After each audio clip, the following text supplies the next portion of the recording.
So, good morning guys. Time check tayo dito guys na 6:13. Lalakad muna kami ng mister ko. So, yun guys, yung araw natin aga sumikat. Pag summer sa amin guys, maraming ganito guys. Dandelion.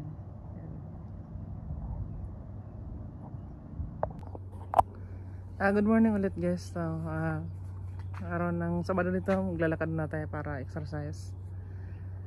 So kaya ako nakamas guys dahil nagkaroon na naman tayo ng usok dito. Ganito talaga pag summer dito sa amin.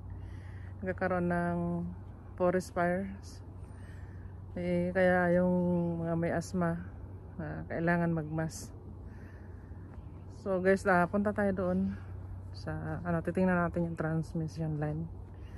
So siya nga pala guys, maraming thank you sa mga nanood ng video ko.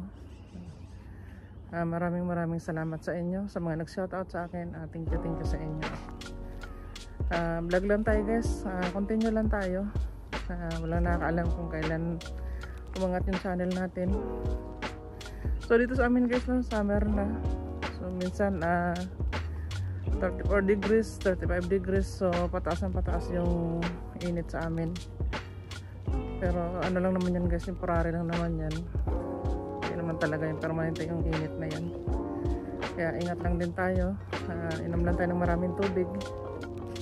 So yun na yung advice ko guys. So kung makikita nyo guys, yung mataas na na yan, transmission line yan guys.